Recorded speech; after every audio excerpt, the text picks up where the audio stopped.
Why did you think you could use this hotel? Your name isn't even on the reservation.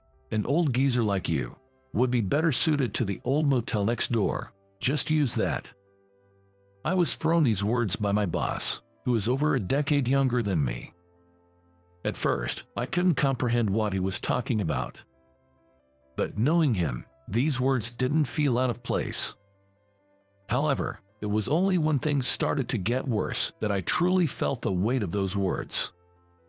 My name is George Smith. This year, I turned 52. I've been working at my current company for about 30 years. It's a consulting firm for small and medium-sized enterprises, and I am just an ordinary employee. I didn't join with any grand ambitions. I simply liked the work of supporting people and companies and felt it suited my nature. I live with just my wife and have led a life unconnected to promotions. As for me, I find happiness in a situation where my wife can do what she wants, how she wants. The company I work for isn't a large corporation. It falls under the category of small to medium-sized enterprises. We have just over 40 employees, creating a rather homely atmosphere. In my department, including myself, we are a team of 6, managing operations in a small group. The head of our department is a calm individual, just a year older than me, and we often engage in various discussions. The other members, although younger than me, interact with me warmly, much like a beloved uncle in the family. I genuinely think it's a comfortable environment, but such tranquil times are often disrupted by trivial incidents.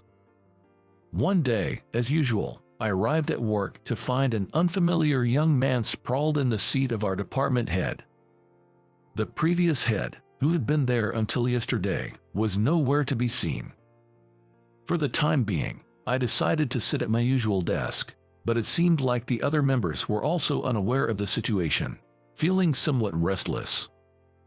When the morning meeting started, the young man at the head's desk moved next to Mr. Johnson, the company president, and was introduced. His name is Michael Green. At 40, he is a decade younger than me. His suit seemed rather high-end, just from its appearance. When Michael was introduced by Mr. Johnson, he stepped forward, surveyed the room, and spoke briefly. "I am here to reform this company. I've come to seek newness and create a better role model. We will revamp anything outdated, so I look forward to working with all of you." It appeared that the previous head had been transferred to another department. It was a sudden personal change, and we hadn't even had the chance to say goodbye. Being a small company, I thought there would be another opportunity to talk. However, I soon realized how wrong I was, just an hour after Michael's introduction. From the very first meeting, Michael began to criticize the existing methods and practices of our department. "Why are these documents printed on paper? Wouldn't electronic communication be more cost-effective and easier for information sharing? Is all contract communication done on paper? It's feasible to carry documents for local enterprises, but what about distant ones? Apply for electronic signatures and make them official for the company. A consulting firm that cannot utilize IT tools is bound to be left behind. I'll be leading the training, so please attend." It was unbearable to have everything we had worked on changed by someone who had just arrived. I decided to voice my opinion. "I appreciate your input, Michael, but most of the companies we've contracted with are based on the scale of company and informational assets, focusing on human resource and sales material. Changing everything on our end could significantly affect our clients." "That's the problem with old-timers," Michael muttered loud enough for others to hear. I felt slightly irritated. However, Michael, standing before me, seemed oblivious to such nuances in people's emotions. Unfazed, he repeated my statement. "Are you Mr. Smith? What factors are essential for branding our consulting business?" "Can't answer. That's lamentable. Listen, consulting is a business that shapes the future of companies. How can you consult without being aware of what many companies are currently adopting? Sticking to old ways will leave you behind. Change your mindset. Adapt to the times. Turn your everyday routine into something extraordinary." Hearing him, it seemed like he wanted to say that his words should be our top priority from now on. A different type of personnel than we've ever had, but it was a mystery why Mr. Johnson hired Michael as a mid-career recruit with a position. Mr. Johnson often says that building a company is all about recruiting and nurturing talent, which is essential for the company's success. However, this personnel decision seems to contradict his words a bit. It might be that Mr. Johnson's attitude when he's watching is different from the one he shows to employees like us. No, I'm certain it is different. Ever since Michael announced his plans for reform at the meeting, every day has been a torment for me. The company not only made significant changes to our previous operations, but also organized a so-called training session outside of working hours, which turned out to be a showcase of self-praise. Furthermore, it's now up to each sales representative to communicate these changes in contracts and data to our clients. Michael would nonsensically ask, why does he have to be the one to tell them? It should be us who haven't kept up with the times to do this. Michael frequently uses terms like outdated and old-fashioned. It seems he considers himself at the forefront of innovation. Naturally, he wouldn't leave older employees or those nearing retirement untouched. I don't consider myself overly prideful. But even I have things I've cultivated over time, like relationships with our clients. Yet, Michael even attempts to negate these. "Mr. Smith, your methods are inefficient. We need to shift to a more cost-effective and high-return approach. Specifically, change your sales methods like this." What he suggested was the complete opposite of everything I had worked on. I explained the background and the company's long-standing practices, but Michael, now the head, simply scoffed and refused to listen to me. His behavior didn't stop there. It became increasingly harassment-like. He made us record our sales calls and tele-appointments and submit them. Later, he'd call me in and lecture me for hours on what was wrong with my sales approach. Many employees, drained of the will to resist, accepted this ordeal in silence, hoping it would end if they didn't object. Initially, I thought of adopting the same approach but found it impossible to accept. That must have unamused Michael. His attitude towards me worsened day by day. When calling me, he would shout, "Hey," and I heard he was referring to me as that old fossil, that nuisance, behind my back. Whenever Michael entertained company visitors, he invariably assigned me to do miscellaneous matters. He would then mock me, pointing out, "You see, there are roles in work, and when you get old, this is what suits you best." The visitors could only offer awkward smiles and didn't continue the conversation, but Michael seemed thoroughly pleased with himself. I couldn't understand why he was so intent on attacking those older than him. Amidst all this, I was drowning in daily stress, but I still had my wife. I thought as long as she and I could maintain a decent life, I could get through this. That was when it happened. The company decided to organize an employee trip for bonding purposes. We were going to a fairly well-known hot spring town by bus. The hotel seemed more suited to younger people, but it also had open-air baths and cuisine that our age group would appreciate. I was excited to relax for a change. I told my wife I was leaving and set off for the meeting place at the station. It was only a few hundred meters away, a nice bit of exercise. My carry-on bag wasn't heavy, so it wasn't too tiring. The weather was clear and refreshing. I arrived at the meeting place. I was about 30 minutes early. Looking around, I saw no other employees, so I decided to enter a nearby cafe. The cafe was air-conditioned and comfortable. I ordered an iced coffee and enjoyed it at my table. A good day off.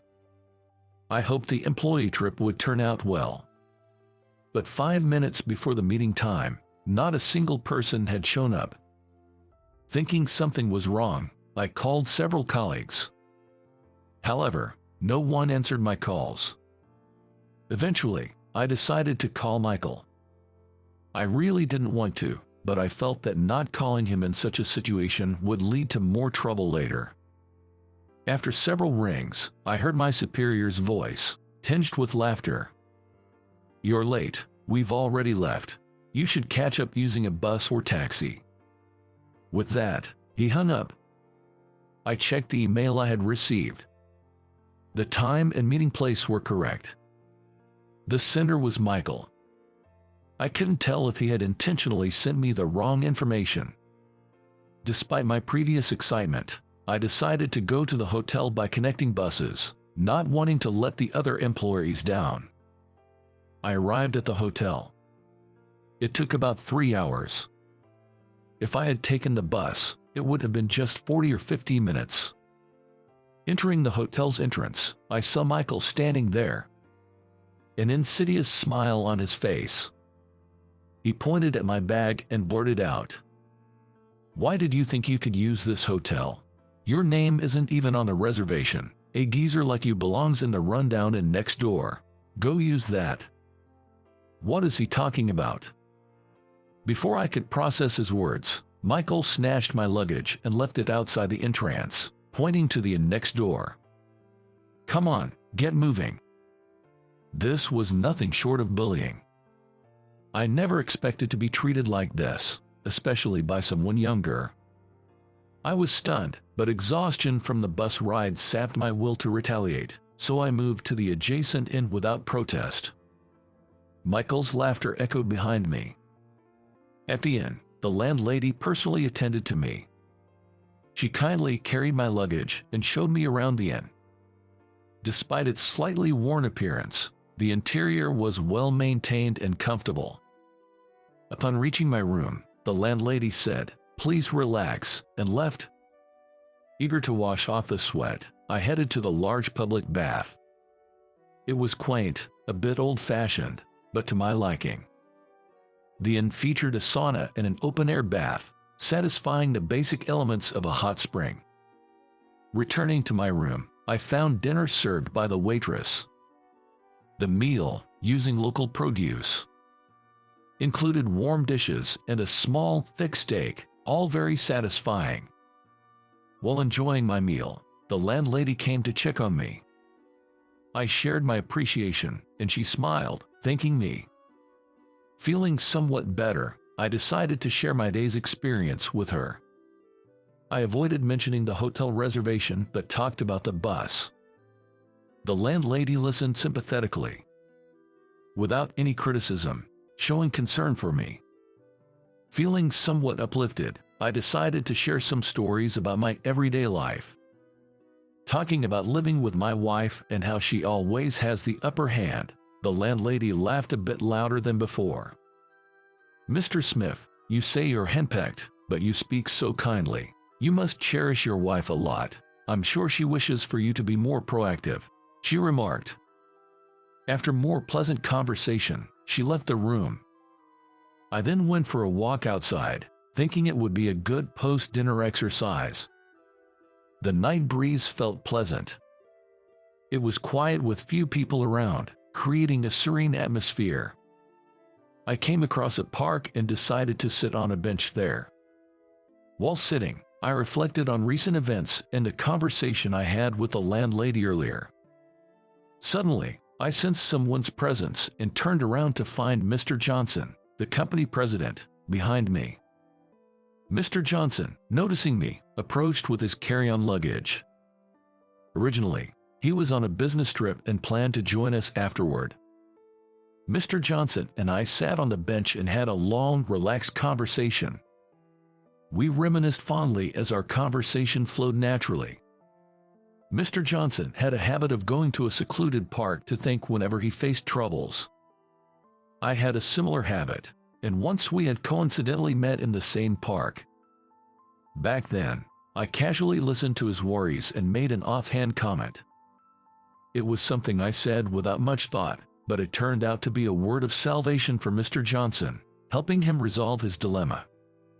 There was this new employee who had approached a client company for a business deal but had done so without sufficient sales preparation. Apparently, He used some inappropriate language during the visit, which upset the person in charge at the client's end. I wondered why a new employee was sent alone on such an important task. The client, a significant corporation, even considered terminating their contract with us, a concern that reached Mr. Johnson. Though Mr. Johnson was guiding the internal team and strategizing for the future, he hadn't found a satisfactory solution. Around that time, I was dealing with my own issues and often went for night walks. It usually lasts about 30 minutes, so my wife wasn't overly worried. One evening, while sitting on a bench in a nearby park, I recognized a familiar face on the next bench. It was Mr. Johnson. We were both surprised to meet each other unexpectedly, as we lived nearby but were unaware of it. Our expressions conveyed mutual understanding of each other's troubles. When I initiated the conversation with Mr. Johnson, he shared the problem about the new employee. I voiced my thoughts, though I can't recall exactly what I said. But it resonated with Mr. Johnson, and fortunately, the situation improved afterward. This shared habit and past experience remained a secret between us, never discussed with anyone else. It had been a while since Mr. Johnson and I had time to talk, so this encounter was a pleasant surprise. As the night deepened, Mr. Johnson prepared to head back to the hotel. Noticing me walking in a different direction, he called out that I am going the wrong way. But I informed him that I was staying at a different hotel. Upon hearing my story, Mr. Johnson became furious, questioning why such a thing happened and what Michael was thinking. He immediately called Michael, demanding he come to us right away. When a pale-faced Michael arrived, Mr. Johnson reprimanded him sternly. He continued, expressing that the company's achievements that Michael had praised during his interview were all thanks to me, and it was unacceptable to treat someone like me with such disregard. After sending Michael home, Mr. Johnson offered to have me stay at the original hotel. However, I chose to return to the inn, where the landlady and staff had treated me well. Mr. Johnson smiled at my decision, saying it was typical of me, and headed to the hotel. After the trip, Michael was demoted. To reforge his character, he was sent to work at a partner company known for its strict management, where he was subjected to a dormitory life and strict discipline from the matron. Though it was sad to imagine a grown man being disciplined, I couldn't help but feel it was necessary. Later, Mr. Johnson appointed me as the leader of a new project.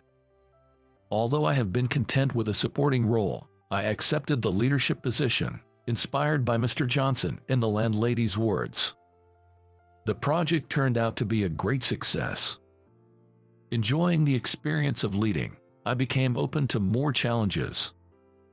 My wife noticed the change in me, complimenting my happier demeanor. We even visited the inn together, where the landlady welcomed us warmly, much to my wife's delight. With both my work and personal life flourishing, I resolved to continue striving for happiness.